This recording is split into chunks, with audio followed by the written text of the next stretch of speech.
Alright, class, this week I'm going to be walking you through Lab 4 Tech 1-4.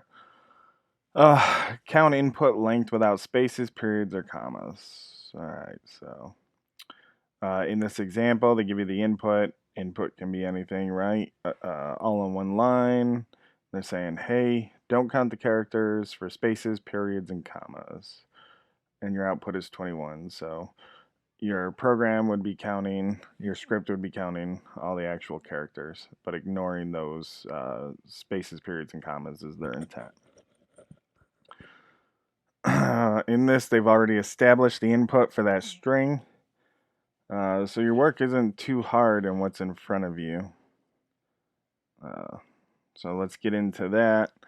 The first thing we're going to need to do, again, establish your inputs. What's our input?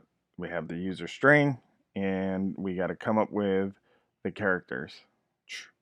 So we need to generate one for our character input. Name it whatever you want, character, char. Well, don't call it character because you're going to use that in a bit. But you know, it's obviously usually we name this char, and then what are we doing? We're counting. So it's best practice. Add that. Set that to 0, which is establishing at the very bottom of the Python, right? Zero, you know, Python's a language that operates off index of 0, so we're setting it to 0. So we have our inputs added, the string and our char. All right. So next up is what's our operation? Our operation in this one is going to be our looping formula to loop through the string and count the characters and ignore, what are we ignoring? Spaces, periods, and commas. All right. Uh, so essentially we got to tell it, hey, you're going to give it for command, right? Your for operation to essentially count the characters. Uh, Again, in, so you're saying, hey, count the characters. Oh, and I spelled, obviously, you know, charter. All right.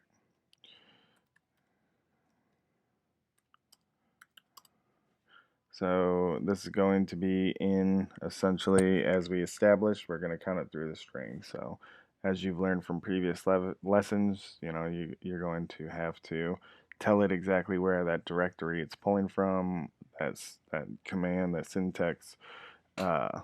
In this one, that directory essentially that we're establishing is that user text. And this one, you know, they just give you, so hey. And then let's close that line. All right, that's closed. So with this, we're saying, hey, count the characters in user text. Characters, I can call it whatever I want, right?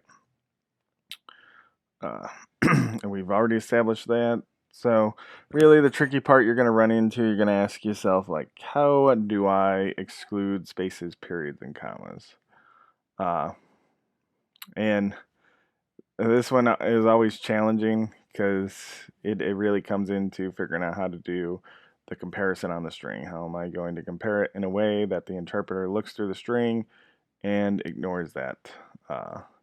And I don't remember what chapter you would have covered your operator, but essentially you would have covered your logic operators, and one of them that specifically you're going to use in this situation is is the comparison of checking to see if it's something is true, if it's matched, or not true if they're not matched, right?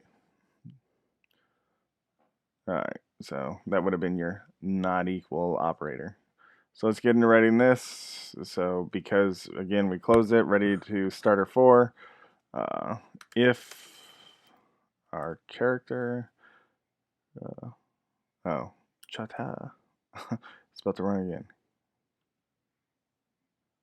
This is more just about keeping everything lined up.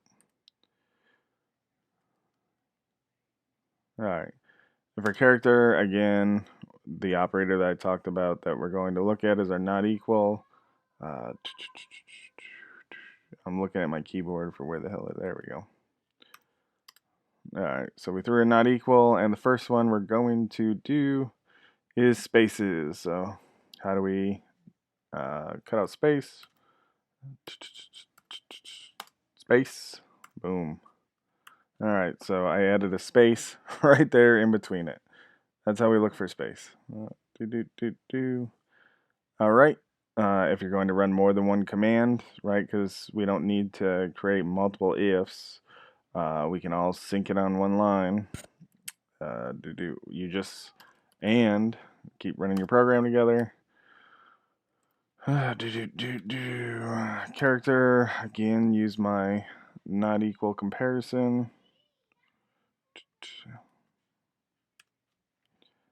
Alright, what's the next one? Periods.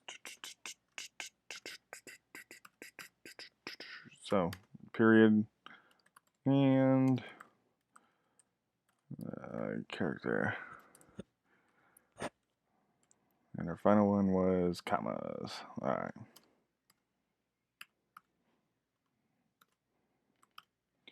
Alright. So our interpreter is going to go through the user text. We've established characters in the user text is what we're looking for. So if, and we're using our, like I said, not equal operator. I'll try and explain why the not equal operator a little more. We're using our not equal operator to check for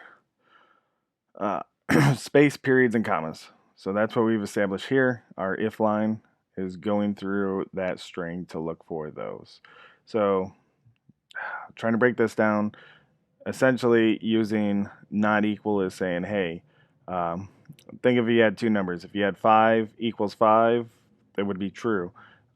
Saying, hey, 5 equals 2, they're not equal to each other. So essentially that's true, right? If you were using a not equal operator, 5 equals 5 would be false because they're equal to each other. So in this situation, you're using it in a way that you take that string and you say, hey, I want you to go through the entire string, and every time you hit a space, period, or a comma, you're going to pretty much ignore it because it's not true for the counting purposes, right? Because you're doing a loop and you're going to count through every character, but all these characters are not true, so they won't actually count for the counting purpose. All right. So next up is to essentially establish our loop count through count the characters. And I'm pretty sure that's what you've been covering in this chapter, obviously. So you should be well versed in establishing that. Set it at 1, so every character it counts by 1, right? So it's going to go through. It's going to take this up here. 1, 2, 3, 4, 5, 6. Ignore because it's true. Ignore because it's true. 7, 8. Ignore because the period it's true. Ignore 9, 10, 11, 12, 13. Ignore 14, 15, 16, 17, 18. Ignore 19, 20, 21, 22. And I added another one I accidentally counted in there. So you can see how that now, ignoring those because they're true, and as far as the interpreter goes, to ignore are not equal to, so we made them true. We're going to go through not counting those. And the output is, so you got to display the output.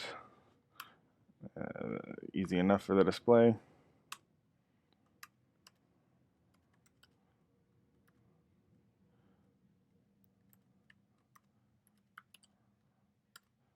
Alright, let me just double check in my head that I didn't mess anything up.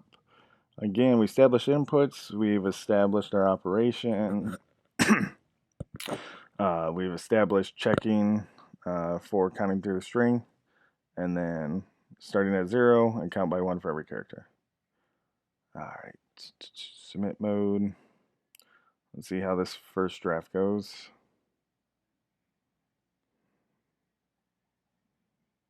Hey, 10 out of 10. 21, howdy, 6. Alright.